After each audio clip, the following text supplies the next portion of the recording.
하나님께서 사용하시는 자, 충성된 자를 사용하시는 줄로 믿습니다. 그러니까 어떻게 충성하는 자냐?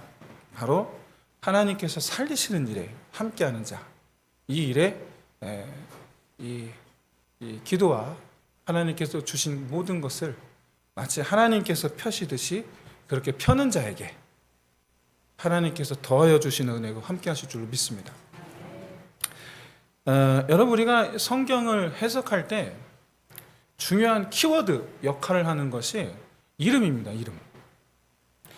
모든 이름이 다 그렇다라는 건 아닌데 특별한 상황 속에서 굳이 이름을 강조한다면 그런 경우는 보통 그 사람과 하나님의 관계를 나타내거나 아니면 그 사람의 영적 상태를 나타냅니다. 오늘 본문에 등장하는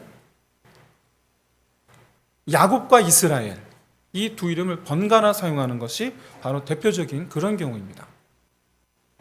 야곱이면 야곱, 이스라엘 둘 중 하나만 선택을 해야 되는데 그래서 번갈아 가면서 사용하는 거예요.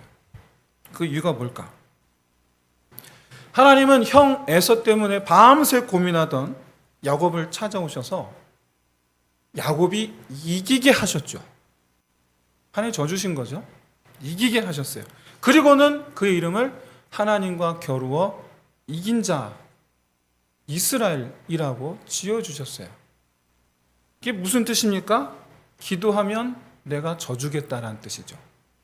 들어주겠다라는 뜻입니다.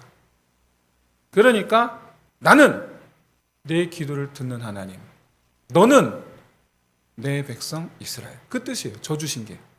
우리 하나님은 항상 우리에게 져주신 우리 아버지인 줄로 믿습니다. 그러면 그 뒤로 계속해서 이스라엘이라고 부르셔야 되는데 근데 그 뒤로도 어쩔 때는 야곱이라고 그러고 어쩔 때는 이스라엘이라고 부르세요. 그 기준이 뭐냐?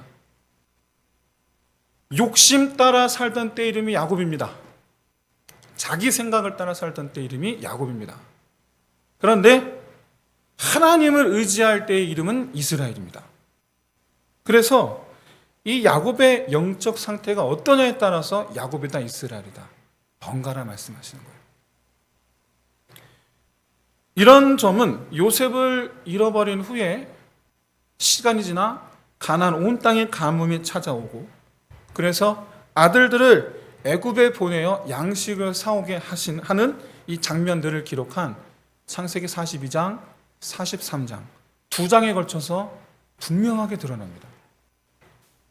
먼저 42장에서 아들들에게 애굽에 가서 양식을 사오라 라고 할 때 그의 이름은 야곱입니다.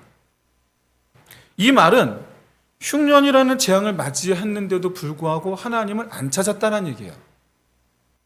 하나님 안 찾았어요. 중요한 점은 이때 베냐민을 안 보낸다는 점입니다. 이때 베냐민은 요셉이 애굽에 간 지 이제 최소 20년이죠. 최소 20년이 지나서 17살 때 팔려가서 30살에 총리가 됐습니다. 이미 14년 정도 지났죠. 그리고 총리가 돼서 7년 동안 가뭄이 들었습니다. 그리고 이제 한 37살쯤 됐겠죠. 그리고 이제 풍년이 들었죠. 풍년에서 7년이 지났습니다. 이제 37살쯤 됐겠죠.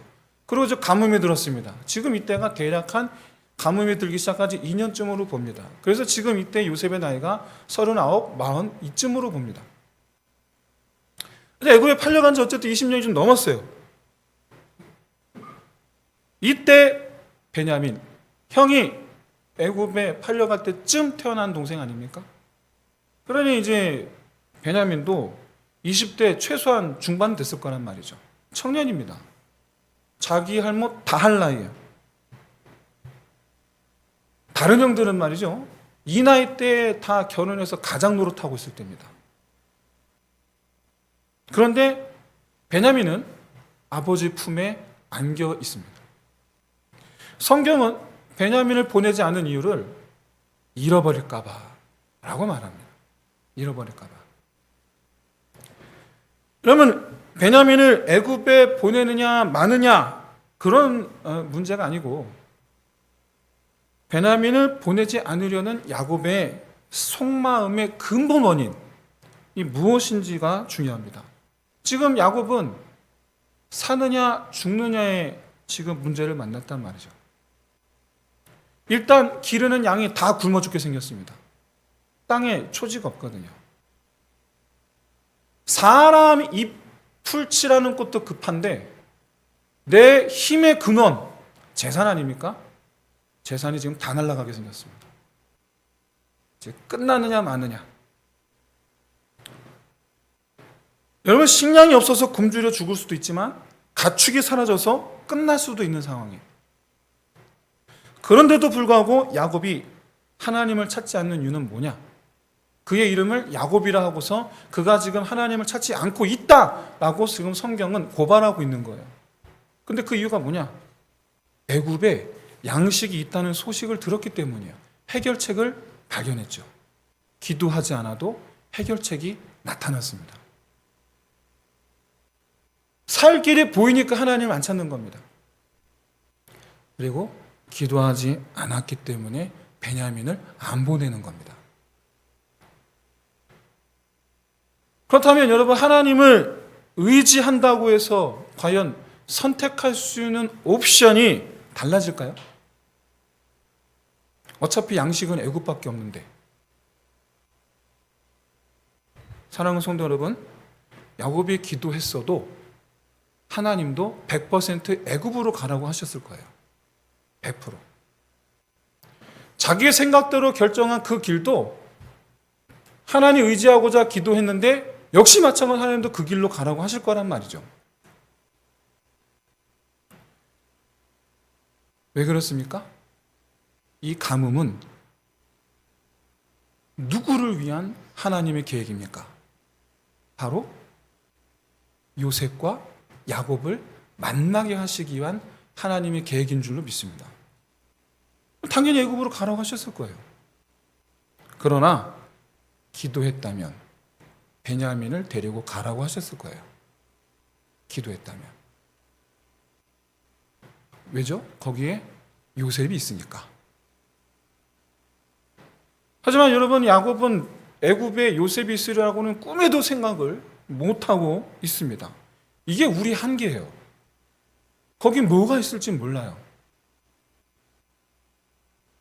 사랑하는 성도 여러분, 하나님께서 우리로 하여금 가게 하시려는 길과 내가 가려는 길이 같을지라도 그 길을 향해 나아가는 나의 행동 방식이 내 생각으로 갈 때와 하나님께서 가라 하심으로 갈 때에 다를 수도 있다. 그래서 여러분, 그렇기 때문에 맞는 길이라 할지라도 기도해야 될 줄로 믿습니다. 결과적으로 아들들의 이 첫 번째 애굽행에서 양식은 구했습니다마는 둘째 시몬이 볼모로 붙잡히죠. 아들 또 하나 잃었습니다. 첫 번째 여정에서 돌아온 아들들은 아버지에게 총리가 베냐민을 요구한다. 베냐민을 데려가면 시몬도 풀어주겠단다. 그러니까 베냐민과 함께 다시 애굽으로 돌아가게 해달라. 애굽 총리의 말을 전달을 합니다. 그런데 이때 아들들의 말을 듣는 그 아버지 이름을 성경은 야곱이라고 부릅니다. 야곱의 입장에서 듣는 거예요. 그리고는 절대로 데려갈 수 없다. 절대로 데려갈 수 없다라고 선언한 것으로 저 42장 38절이 42장의 마지막 절입니다. 그 마지막 42장의 마지막을 야곱이라는 이름으로, 즉 야곱이라는 사람, 그의 고집을 나타내는 것으로 마친다라는 거예요. 42장을. 그러자 그 다음 절 43장 1절이죠. 바로 그 다음 절이에요. 뭐가 찾아옵니까? 기근이 찾아옵니다. 여기서 기근이 심하고 라는 말씀에 심하다 라는 뜻의 히브리어 단어가 카베드라는 단어입니다. 이 카베드라는 단어의 뉘앙스를 잘 살려주는 우리 표현이 엎친 데 덮친 격이라는 표현입니다.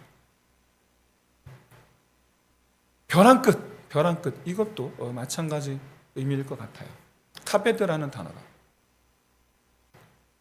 여러분, 이 카베드의 상황은 우리로 하여금 둘 중 하나를 선택하게 강요합니다.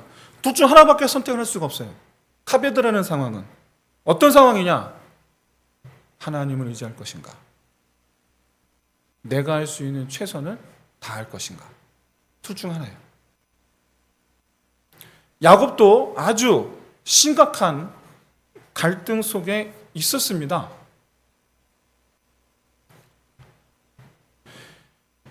아들들이 애굽에서 양식을 얻어온 지 얼마나 됐을까 힌트를 주는 곳인데 바로 10절 말씀인데요. 10절에서 유다가 이렇게 말하죠. 우리가 지체치 아니었더라면 2번 왕복했을 겁니다. 헤브론에서 애굽까지는 성인 걸음으로 걸어서 10일이에요. 근데 거꾸로 애굽에서 헤브론으로 돌아오는 것도 10일이겠죠. 아시겠지만 이스라엘이 출애굽해서 헤브론으로 오기까지 여러분 40년 걸렸습니다. 10일 걸리는 길을 40년 헤매는 거예요. 어쨌든 왔다 갔다 20일, 2번 왕복이니까 40일 정도 걸렸을 거예요. 근데 이래저래 뭐 또 시간 걸려서 대충 여러분 한 50일 한번 잡아보겠습니다. 그냥 적당하게. 그러면 최초 첫 번째 양식을 가져오고 나서 이 50일이라는 시간 동안 야곱은 편안했을까요? 그렇지 않죠. 왜냐하면 점점 카베드가 되고 있으니까요. 양식은 줄어들고 있고, 양식은 매일 줄어드는 거거든요.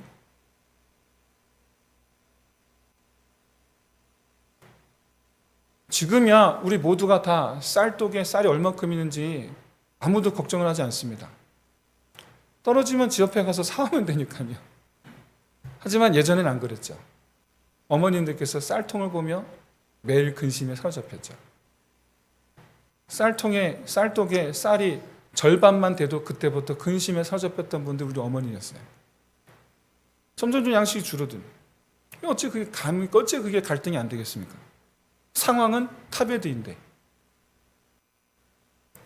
2절에서 보십시오. 양식을 다 먹었다. 여러분, 이 표현은 정말 그야말로 야곱의 가슴을 철렁 내려앉게 하는 표현이에요.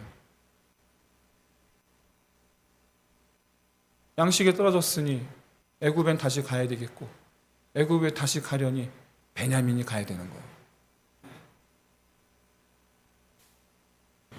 그야말로 이 50일이라는 기간, 점점점 카베드가 되어가고 있는 이 시간 동안에 이 야곱의 그 마음, 그 상태를 표현하는 것이 아까 우리가 보았던 10절에 지체치 아니하였더라면. 그러니까 유다가 보기에 지금 아버지는 계속 망설이고 있는 거예요. 50일 동안 양식이 떨어지기까지 기다릴 필요는 없었거든요. 빨리 가면 되는 겁니다. 그런데 유다가 볼 땐 아버지가 망설이고 있는 걸로 봤던 거예요. 마치 선택장애가 있는 것처럼 보내느냐 마느냐 이거 가지고 양식이 떨어져 가는 걸 보면서 우린 굶어 죽었구나 이걸 고민하는 게 아니고 양식이 떨어져 가는 걸 보면서 베냐민을 보내야 마느냐 이걸 고민했다는 얘기예요. 이걸. 그 어느 것도 선택하지 못하고 이렇게 시간만 가다가 드디어 끝났습니다. 양식이. 결정해야 돼요.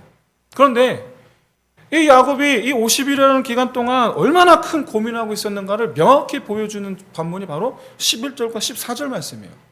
11절에 보시면 야곱이 이미 생각해 놓은 게 있었던 거예요. 만약에 보낸다면 이렇게 해야지. 이거저거 가져가라 시킵니다. 마치 이미 생각해 놓은 바가 있었던 것처럼 그동안 어떻게 할까 방법을 궁리를 하고 있었다는 얘기예요. 한눈에 봐도 아들들이 가져온 양식은 얼마 못 갈 양이거든요. 그렇게 질질 끌다가 카베드를 만났죠. 14절에서 드디어 베냐민을 보내겠다. 근데 그냥 보내는 것이 아니라 하나님께 맡기는 선언을 합니다. 하나님께서 은혜를 베푸시고 베냐민을 돌려보내게 하시기를 원하노라. 그러니까 베냐민이 사느냐 죽느냐, 베냐민이 거기 있느냐 돌아오느냐 누구 손에 달려있다? 하나님께 달려있다. 드디어 하나님께 맡기겠다라는 선언을 하는 겁니다. 여러분, 이게 얼마나 그동안 고민했다는 얘기예요. 이게. 여러분, 진작 베냐민을 보냈으면 여러분 카베드 안 만났습니다. 궁극적으로 야곱이 카베드를 만난 것은 어떻게든 방도를 찾아내려고 고민하는, 그러니까 절대로 하나님 의지하지 않고 하나님 의지하지 않으려는 인간의 고집, 이게 문제였던 거죠. 이게. 만약에 여러분 야곱이 지혜로운 사람이었다면, 그래서 애굽에 베냐민을 보내는 것 말고는 다른 대안이 없었더라면, 그때는 더 이상 지체하지 말고 베냐민을 위해서 하나님께 기도했어야죠. 다른 방법이 없는데. 근데 베냐민 보내기 싫으니까 기도도 안 하는 겁니다. 내가 원하는 방향대로 하면 좋을 것 같은데 그렇게 안 된다고 하니까 기도까지도 안 하는. 이게 바로 야곱이 하나님을 찾지 않았고 기도하지 않았고 혼자 끙끙대며 고민한 이유입니다. 그러면 카베드는 야곱의 고집을 보신 하나님께서 야곱을 움직이기 위해 하나님께서 보내신 건가요? 하나님께서 조성하신 건가요? 고난을 당하게 하신 건가요?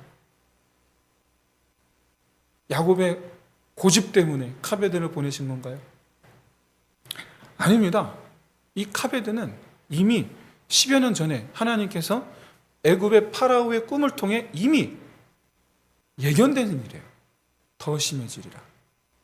이미 예견돼 있었어요.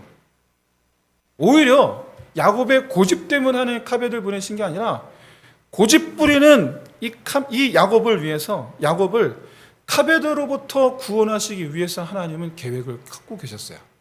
오히려. 여러분, 우리 인생에서 만나는 카베드, 하나님께서 우리에게 주신 것이 아닙니다. 뭐 그런 경우도 있겠지만,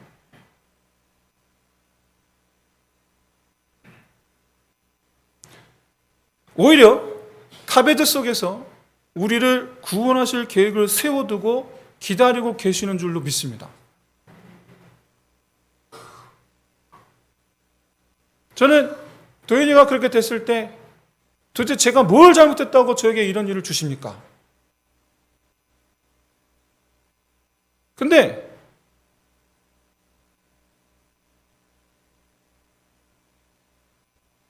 그건 하나님께서 주신 게 아니고 오히려 그 가운데서 하나님께서 저희를 구원하실 계획을 이미 갖고 계셨다는 것을 지나고 보니 깨닫게 됩니다.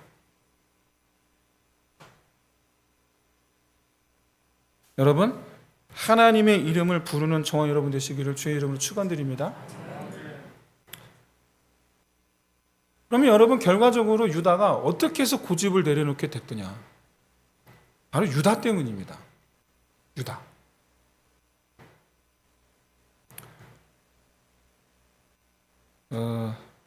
제가 이거 다시 한번 말씀을 드리면, 여러분은 바로 낙원제일 교회입니다. 낙원제일 교회 때문입니다. 라고 대답하시기 바랍니다. 그렇다면 야곱이 어떻게 고집을 내려놓게 됩니까?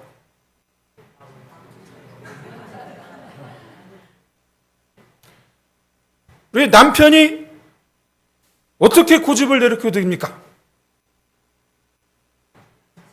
대답하시라니까요. 우리 옆집 아줌마 어떻게 고집을 내려놓게 됩니까? 할렐루야. 이제 제대로 대답을 하십니다. 유다 때문입니다. 유다가 아버지를 설득하는 말을 하는 동안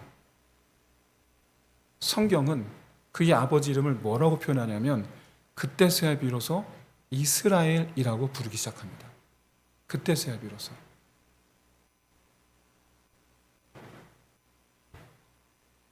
드디어 그러다 유다가 자기가 베냐민의 생명의 담보가 되겠다라고 하니까 그제서야 성경이 이스라엘이라고 부르는 그가 베냐민을 데리고 가라라고 말한다라는 거예요. 여러분, 실제로 요셉이 베냐민을 붙잡으려고 합니다. 그때 유다가 나서죠. 내가 대신 종이 되겠습니다. 정말 그야말로 요셉의 이 바지끄러기를 붙잡고 이 애원하는 것처럼 유다가 나서게 됩니다. 결과적으로 하나님은 이스라엘에게 베냐민뿐만 아니라 요셉까지 더하여 주셨습니다. 이렇게 여러분, 이스라엘이 신앙을 회복하고 하나님의 은혜를 맛볼 수 있었던 것은 누구 때문입니까? 유다 때문입니다. 자, 제가 누구 때문입니까? 그럼 뭐라고요? 다시. 이스라엘이 신앙을 회복하고 하나님의 은혜를 맛볼 수 있었던 것은 누구 때문입니까? 할렐루야. 이 역사가 교회 동네 이름을 잠깐 까먹었어요. 9월동에 차고도 넘치시기를 주의 이름으로 축원드립니다. 제가 이제 50줄이 돼갖고 자꾸 까먹어요. 죄송합니다. 미워하지 마십시오. 아시다시피 여러분, 유다는 신앙의 사람이 아니에요. 마치 무슨 성 도착증에 걸린 사람처럼 가족이 모르는 동네 가서 창녀인 줄 아는 줄 들어갔는데 그게 자기 며느리였잖아요. 그게 무슨 신앙입니까, 그게? 그런데 지금은 그랬던 사람인데 지금은 형제를 대신해서 자기를 희생하고자 하는 자기 희생의 마음을 가졌고 무엇보다 책임을 지려는 마음을 가졌으며 더 중요한 것은 그가 아버지에게 하나님을 그리고 나중에 요셉에게 하나님을 찾는 사람이 되었더라는 거예요. 요셉 앞에서 자기 치부를 뭐라고 말하느냐? 하나님께서 드러내셨다. 그래서 유다가 언제부터인가 하나님 중심의 이 중요한 아주 신앙적 가치관 아닙니까? 하나님 중심. 이 아주 중요한 신앙적 가치관을 언제부턴가 그가 가지고 있었다라는 것을 보여주는 거예요. 내 죄를 누가 주든가 하나님께서 주셨다. 결과적으로 여러분, 오늘 본문 이후로 유다가 위로 형이 3명이나 더 있는데 이후로 그가 장자 역할을 하게 되죠. 아시다시피 유다의 왕이 되고 아시다시피 그를 통하여 예수 그리스도께서 오시죠. 실제로 유다는 요셉인 줄 몰랐던 애굽 총리에게 신의를 지키고 약속을 지켰죠. 그리고 형제들의 머리가 되어서 앞에 나서서 혹시 모를 불상사를 자기가 감당하려고 나서죠. 아버지에게 한 말을 지킨 거예요. 그러니까 오늘 본문에서 아버지를 설득하는 유다의 심정은 충성하는 자의 마음이었던 거예요. 내가 다 책임을 지겠습니다. 내가 반드시 해내겠습니다. 여러분, 어떤 분은 하나님의 보좌를 움직이는 것은 기도다라고 말씀하는 분이 계시더라고요. 근데 여러분, 기도의 내용이 뭐냐에 따라서 하나님의 응답이 달라지기 때문에 맞기도 하고 틀리기도 합니다. 하지만 충성은 하나님의 보좌를 움직인다는 점에서 충성이야말로 하나님께서 그를 위하여 행하시는 그 자체로서 100점짜리 정답이다 라는 것을 여러분 꼭 기억하시기를 소원합니다. 성경에서 하나님의 역사를 일으키는 충성, 그 충성에 대해서 뭐라고 말씀합니까? 잠언 25장 13절 말씀입니다. 충성된 사자는 그 주인의 마음을 시원하게 하느니라. 민수기 12장 7절 8절 모세는 내 온 집에 충성하기에 내가 그를 대면하여 말하였고 여호와의 형상을 보였느니라. 마태복음 25장 21절 착하고 충성된 종아 많은 것을 내게 맡기리니 네가 주인을 즐겁게 하였도다. 여호수아 14장 8절 9절. 여호수아가 자신이 하나님께 충성하였기 때문에 하나님께서 내가 받는 모든 것을 기업이 되게 하셨나이다. 하나님께서 내가 충성하였기 때문에 다 주셨나이다. 계시록 2장 10절 너무나 유명한 말씀이죠. 네가 죽도록 충성하라. 그리하면 내가 생명의 관을 네게 주리라. 사랑하는 성도 여러분, 하나님은 충성하는 사람을 통해서 하나님의 뜻을 이루어 가실 뿐만 아니라 충성하는 자에게 하나님의 은혜와 능력을 베푸시는 줄로 믿습니다. 뭐에 충성할 때요? 하나님의 계획에, 하나님의 구원 계획에. 야곱은 자기 집의 구원을 가로막고 있었습니다. 자기 고집으로 인해서. 그러나 유다의 충성으로 말미암아 그의 온 집이 구원 얻은 줄로 믿습니다. 그의 충성으로 말미암아 그의 온 집이 구원을 얻었고 고집 피우던 그의 아버지가 잃었던 아들을 되찾게 하는 역사가 나타난 줄로 믿습니다. 여러분, 자기 자신을 의지하는 사람들로 말미암아 하나님을 의지하는 사람으로 변화되도록 자기 희생하게 하지 않은 충성. 그게 누구입니까? 자, 시작. 그게 누구입니까? 아멘, 할렐루야. 자, 우리 평택꽃 동산 교성들이. 그게 누구입니까? 아유, 너무 잘하잖아요. 할렐루야. 네. 사랑하는 성도 여러분, 우리는요, 모든 사람이 다 자기 고집이에요. 자기 생각도 하려고 하고, 자기 고집 피우려고 하고, 그렇게 해서 스스로 자기 구원의 길을 막아요. 그러나, 이미 하나님께 충성된 우리가 해야 할 일이 있습니다. 그런 이들을 바로 하나님 의지하는 사람으로 변화되도록 하는 일에 저와 여러분, 우리 낙원주의교, 우리 평택고통상의 모든 성도들 귀하게 쓰임받는, 이렇게 충성되게 쓰임받는 우리 모든 성도 여러분 되시기를 주의 이름으로 축원드립니다. 오늘 이 시간 이 유다의 충성으로 구원의 길이 열린 이스라엘 야곱의 집처럼 우리 낙원제일교회, 우리 평택꽃동산교회, 우리 모든 여러분의 충성으로 구원의 길이 저와 여러분의 집뿐만 아니라 우리 교회와 또 우리의 걸음 닿는 모든 곳에 구원의 문이 크게 열려지기를 주의 이름으로 축원드립니다. 기도하겠습니다. 할렐루야. 하나님 아버지, 참으로 우리 사람 근본은 늘 하나님 자기 고집뿐이라 그렇게 스스로 구원의 길을 가로막고 있음을 하나님 우리로 보게 하여 주시고 그를 위하여 충성함으로 하나님 이처럼 그런 말미암아 구원의 문에 들어서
할렐루야. 하나님 아버지, 정말 참으로 주님께서 이 시간 저희와 함께 하시고 아버지 은혜 위에 은혜를 베풀어 주셔서 하나님의 그 놀라우신 아버지 그 우리를 살리시는 역사, 아버지 우리를 구원하시는 역사, 나아가 이처럼 한 영혼 한 영혼이 하나님 앞에서 살아나는 역사, 하나님 아버지 이 역사가 내 삶에도 충분히 나타나기를